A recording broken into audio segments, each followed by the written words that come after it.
এই রাস্তার কোনো মা বাপ নেই আসলেই ভাই। সড়ক প্রচুর ভাঙাচুরা তো ভাই, এমনি রোড ঘাটের অবস্থা ভালো না, আর যানজট তো প্রচুর আছে। গাড়ির ক্ষতি হয়ে দেখা গেছে পাত্তি ভেঙা যায়, সবচেয়ে বেশি ক্ষতি হয় পাত্তি ভেঙা যায়। একটা পাত্তির তো অনেক দাম ভাই। এই পাত্তির সেট যখন জোরে চাপ লাগে পাত্তি ভেঙা যায়।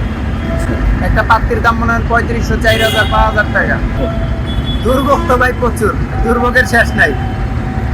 আর এই যে এখন আবার বর্তমানে গরুহাটের জন্য গাবতলির দিয়ে তো পুরা জাম, ওদিকেও যাইতে পারি না, ঘুরে ঘুরে গাড়ি চালাইতে আছে।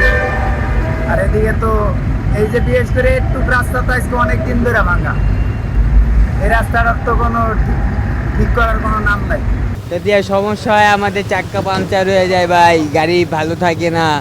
এই যে উঁচা নিচা জায়গা আছে, আমরা পানির ভিতরে গাড়ি নামাইতে পারি না, রাস্তার জ্যাম লেগে যায়। আমগো অনেক ধরনের ক্ষতি হয়ে গেছে, গাড়ির পাত্তি ভেঙে যায়, চাকা পাংচার হয়ে যায়, আরো অনেক ক্ষতি হয় আর কি।